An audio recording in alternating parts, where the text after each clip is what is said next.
Hey guys, it's Oceana's Creator Life, and today I'm going to have a major question I keep getting. It is a pretty simple one, actually.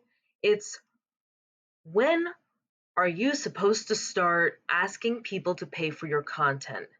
As a content creator, this is one of the most aggravating questions I always get because the answer is really simple. As soon as you start. I'm not even kidding. Like everybody's sitting there, they're like, "Oh, well, maybe I need to get some more traction before people pay me. Maybe I should be, ramping up stuff. Maybe I need to make it spicier. Maybe I need to make it more provocative. Maybe I need to offer more value." No. Let me explain to you something. You need to start asking immediately. So let's talk about why you need to ask immediately. And the answer is very simple. If you keep providing content for free, eventually people are going to expect that of you. It's the same thing as working. Would you mow people's lawns for free just to prove that you're worth paying? No. What you're doing is you're providing a service. And while you shouldn't obligate everyone to buy immediately right off the bat without offering some form of value, some form of entertainment, the truth is that there is absolutely nothing wrong, pardon me, with I'm not even gonna edit that out because I'm really exhausted. But there's nothing wrong with asking to be paid for work that you've done. And content creation is work. It may be fun work for some, but it is still work. And one of the things that I've noticed, especially around YouTubers and bloggers, particularly those who are from, I'd say, Medium, and I'd also say just like some of the more social aspects of the blogging arena is that they get upset when they find out that I make a full time living off of this. It may not be much of a full time living, but I still do make a full time living. And I've been called entitled for getting angry when Medium slashed its payouts the other year, when I got upset that I was not making ends meet. And they're like, well, you're so entitled. Nobody should expect to get paid for their blogging. If that's the way that you feel about it, why are you blogging? Why are you monetizing your stuff on Medium then? Why are you so upset when somebody else is doing better than you? The truth is that everyone who creates content is boosting a website in one way or another. It's promoting a website, whether you realize it or not. You growing your fandom is work. You growing the amount of eyes on your stuff is work. And anybody who tells you differently is lying to your face. You absolutely do deserve to have a full time living. Let's talk a little bit more about the why of you getting paid. First off, content creation, regardless of whether it's blogging or vlogging or OF or anything like that, it is going to cost you money to get launched. It doesn't matter if it's just because you need a newer computer, if you need one of these little microphones that I actually just picked up. I was like, I should probably do that. So yeah, if you need a microphone, if you need an actual camera, if you need a smartphone to be able to upload your stuff, if you need editing software such as Canva for your social media, your videos, your little podcasts, all of these things add up. And the more that you do content creation, the more those bills will add up. If you do not ask for money while you're doing this, then you're going to have a lot of problems affording it. Even if you're very passionate, even if you're on automatic payouts from like YouTube, from Medium. I know because as somebody who does enjoy Medium and actually makes the bulk of their money off of that, um, it is one of those things where if I was not a content creator, I would have a very hard time understanding how much it actually costs to run a business as a content creator. And if you're talking about some of the more visual things, such as like, working on like a platform like OF, or even the one that I was vice president of marketing for, XChat fans, you're going to come into costs. Even if you do not want to ask for money, it behooves you. It is a smart business decision to ask for money from your fans. Besides, I'll let you in on a little secret. A lot of your fans actually do want to support you. And if you don't give them a way how, it weirdly enough, it seems to upset some of them. And I speak about this as somebody who's actually seen it person to person.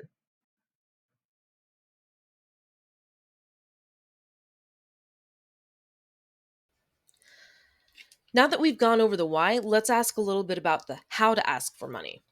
So, as many people know, there are certain platforms that automatically give you money if you get a certain amount of followers, if you get a certain amount of views. Those include Medium, YouTube. I think that's actually it. In the spicy world, there's a couple that pay out based on how many ads are viewed when your content is being viewed, and all of those automatic ad payouts, you're going to get them regardless of whether or not you ask for money. And it's a great starter because when you get those first couple of payouts, I've noticed a lot of people gain a lot more confidence into asking people for money. And if that's what you need to do, by all means do it. Medium actually gave me the confidence to start asking people for money. I have no problem admitting that. That is one of the things I'm very grateful for that platform to do. Now, once you start getting the automatic income like Google AdSense and stuff like that, you're going to want to increase the amount of money that you're getting as a content creator. And there's a couple of ways that you can do that. First, you can always ask for tips. I use Buy Me a Coffee for my tips. Also, Co-Fi Coffee. That's another popular one. You can see the buttons right here. And they've been great in terms of helping me get money, helping people send one off support, one off donations. That kind of stuff makes a huge difference when it comes to your month to month. It doesn't sound like a lot, but over the course of me using Buy Me a Coffee, I've been using it for about 4 years. I've gotten around $2,000 to $3,000. I think I'm gonna have to look it up, but that money it adds up, and sometimes just asking for a tip, some that's usually the start of being more aggressive when you start asking for what you truly deserve. And trust me, ask and you shall receive shall be the whole of the law. It may take a while to get those first couple of subscribers or those first couple of tippers, but that's going to be the case with anybody. Now, let's talk a little bit about paid subscriptions. These became way more popular once OF and Substack started to really kick off. Nowadays, almost every newsletter I see that has over 100K views, they have a paid subscription model, even if they don't paywall anything. And you might be wondering why they do that. It's very simple. Remember when I said before, your fans want to support you. Your fans want to see you succeed. So, by just offering paid subscriptions, even if you don't have any particular paywalled items or any particular bonus content, that's a way to give them the opportunity to support you. You have to ask for them to support you. And now I'm going to point out the obvious. Most major platforms that work with content creators, they already have a paid subscriber option. YouTube, after a certain point, you can ask for paid subscribers. Substack, Avi. XChat fans, obvious. OF, obvious. Pretty much anything that involves a paid model for creators is going to have a subscription that you can partake in. And I absolutely advise anyone who is a content creator to go that route. But there's a couple of other ways that you can ask for money and you can make a full time living as a content creator, and I'm going to go into them next. So, now that we've gone over the two, three most basic ways that people make money off of their content, let's talk a little bit about some of the less obvious ones. Now, I think that I'm not alone when I say that, most people have seen people on YouTube touting various products. Some of the ones that were really big in the past were HelloFresh. I think that there was Purple Mattress. There was a couple of spicy toys that also made a lot of brand deals with a lot of different people. And those brand deals, they're actually affiliate marketing. And affiliate marketing goes very simple. You give your clients a discount code, say, hey, this really cool thing is let's pretend that this is the product. This is a candle and it's the coolest candle ever. And you know what? You can support me and you can also try this amazing candle for only $10.99. And if you use this code, Oceana Makes Content, at that candle store, you get an additional 15% off. It's a win-win because your fans get to try whatever product that you're touting, you get paid, they get a discount. So people can actually track where the discounts are coming from. Most people who I know who have brand deals or who end up becoming spokesmodels for certain things, they absolutely do get paid. However, that tends to be it's a matter of influencer marketing. And the more influence you have, the more likely it is that you're going to see some serious big paychecks in it. As far as how many followers you need, this really depends on the brand. Most people who I know who do influencer marketing, who do paid advertising, they have to have at least, I'd say, 30,000 followers before they can really like clinch a really decent brand deal. The only time that that's not true is when I see brands that have an open door policy, and those tend to be either spicy or cybersecurity or even things like Amazon. And I'm not sure how I feel about that. But once you grow to that point, asking for brand deals, already trying to do affiliate sales, get on that as soon as possible because you have no idea whether or not it's going to pop off. Depending on what your niche is, it could. Next is the one which you're most likely going to see from people who are in anime, in gaming, or in similar routes, and that's merch. Merch can come in a lot of different forms. I personally am probably going to end up releasing a book of some of my greatest hits on my writing accounts, and that's going to be my form of merch. If not, have a couple of different coffee cups with sayings that you people tend to see me say a lot, like so and dude and oh that's scavy. Um those kinds of things, they do sell, especially like if your content tends to be very graphics oriented. I know that Has Been Hotel and Hell of a Boss's creator Vivzy Pop, she actually helped fundraise for her content to continue and for her to pay a staff through all of that merch that she's been rolling out with. And not for nothing, it's some really beautiful merch. Finally, there's the other major hike that you can have, and that's consulting. Consulting is a great choice if you are a business minded person, if you have a lot of experience in your field, if you have like specific services that you want to tout. Consulting is where it's at. And this involves a sale pitch. You have to be like, okay, so now that you've seen my expertise, now that we've had a lot of fun, I just want you to know that if you want me to help fix your business, or if you want me to help you find funding, please contact this. Let's talk about how I can consult for you and how I can like make your life better with my knowledge. It's very simple. It's a very simple pitch, and it can book you tens of thousands of dollars. Um I personally have used my own social media accounts as a way of getting freelance clients. I've been able to get people to consult with me over a variety of different things. And I think over the course of my time on Upwork, because I've used my Medium account to advertise my Upwork, I've made about $70,000 over the course of a couple years. So it does work. It just all depends on how you spin it. There's a million different ways that you can sell yourself, sell merchandise, sell your knowledge, and also sell other people's merch as a content creator. It's important to remember that. Now that we've actually gone through the easiest ways to ask for money from your like fans to start monetizing a little bit more aggressively, we have to talk about the ask.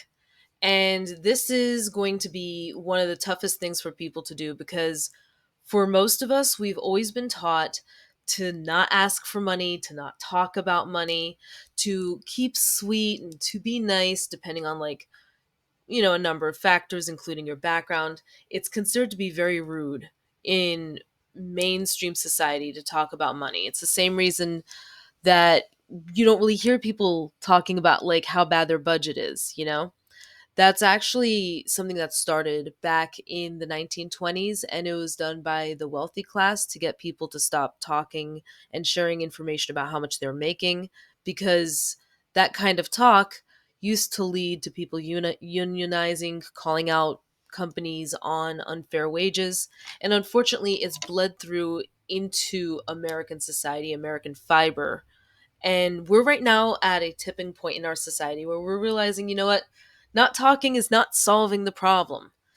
And it was one of the hardest things for me to do. It still is hard for me to ask people for money directly.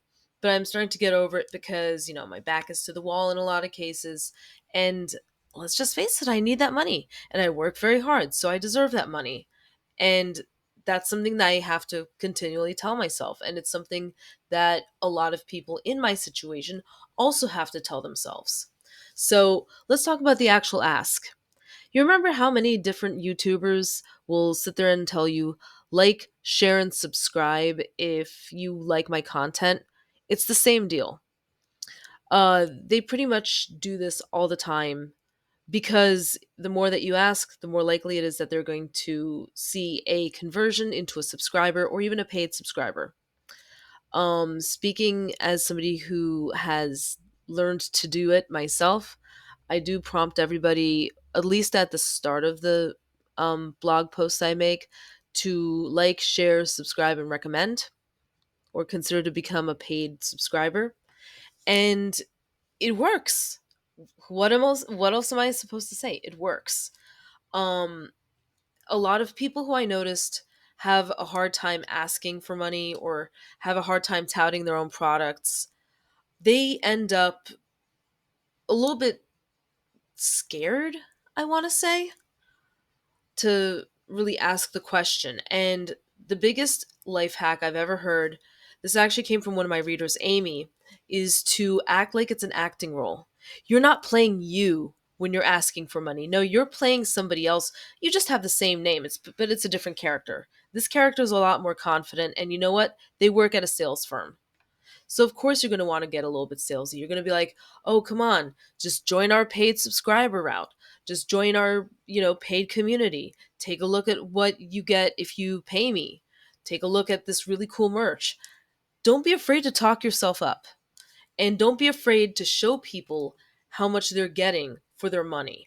Now, for me, I like to just tell people, hey, if you like to support my writing, if you like to support my content, please make sure that you like, share, and subscribe. Make sure that you have a lot of people talking about me.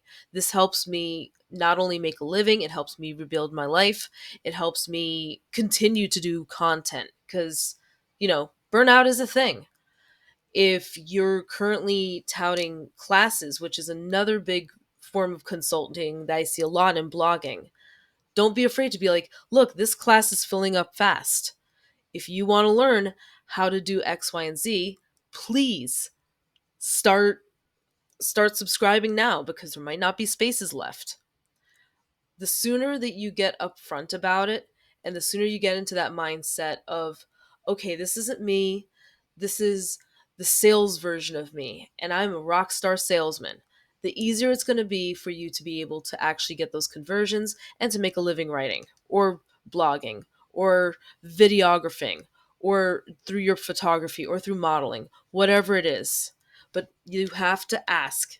Even if you don't feel comfortable with it, just ask. The worst that they can say is no. The best that they can say is yes. When you take a look at those odds, you actually have everything to gain and nothing to lose by just asking. Finally, I'm going to talk a little bit about the other issue that I have, which is dealing with rejection, dealing with naysayers, and dealing with people calling you entitled for expecting you to work for free. Now, here's the thing, whether people like it or not, content is a service. You're boosting other people's SEO, you're boosting your own name, you're boosting your own brand, and that matters. That matters a lot. And if you get a lot of people who are like, nah, I could never like really support you. I see this a lot in the spicy industries, if you know what I mean, where people almost wear it like a badge of honor that they don't pay for the content that they're consuming. Um, First off, those aren't your actual clients. They might be good for promoting you. And that's fine, but those aren't your actual clients. You're not doing your work for them. So if you see them trying to egg you on, trying to ask for more, more, more, more, more, literally just tell them, no, that's not what this is about. That's not what my performance is about. That's not what my content is about. I only do that for paid subscribers. It's about keeping those boundaries because the more that you let people wear you down in this industry, the worse you're going to get paid. And I ought to know because it's happened to me multiple times. One of the things that I've learned is that if your audacity is greater than others, you get rewarded for it in the content industry. You need to start asking as if you're expecting them to pay because honestly, they should be paying you, or at least a decent amount of people should be paying you. You are providing a service, even if it's like something as saucy pinups or music. If you worked hard at it, you should expect people to admire it and to occasionally try to support you. And you have to remember that not all support is financial. Sometimes it's a matter of just sharing your stuff. I have a couple of fans who they restack my stuff. Be grateful when people support your stuff. Be grateful when people shout you out because you know what? You never know who that person might know, who ends up falling in love with your writing and or your content, whatever it may be. And you never know who ends up being that one person who helps you pay the bills this month. You know what I mean? Now, the other issue that I see is that there's a lot of like negative people, and I've mentioned this before. They call you entitled. They say you can't be serious. This has to be so much better before anybody, pays you. And the best way to deal with them is blocking them. Um, I realize that being a content creator tends to put you in the public spotlight and it tends to make you a human punching bag. I've seen it. There are people who have made entire YouTube videos just hating me for some of my feminist work. And you know what? That is fine. They're not my target audience. They are not the type of people who, one, I would associate with, and two, who I'd try to chase their approval because they're already showing that they don't have anything of value to bring to me, even as a parasocial relationship. They are adamant that they're not going to support you. So rather than let them live rent free in your head, just be like, you know what? On to the next. I don't have to deal with this. Cut it off. You'll be surprised at how quickly you get used to just kind of shrugging off the rejections that you feel. Um, the best way to make sure that you don't fall into the trap of like getting desperate, chasing for a yes out of people who've already said no, is to one, keep moving on, and two, have a steady source of income outside of content creation, at least for the start. Because that way you don't have to actually, quote unquote, sing for your dinner and get locked up with golden handcuffs where you can't really actually say no to projects and stuff that you don't want to actually do. The more that you end up feeling cornered and feeling desperate, the more you tend to actually the more that you tend to actually fail at content creating because that desperation does pull through. So that pretty much just wraps up my little tutorial on asking for money, how to ask for money, why you should ask for money. If any of this resonated with you, please like, share, subscribe, and maybe buy me a coffee.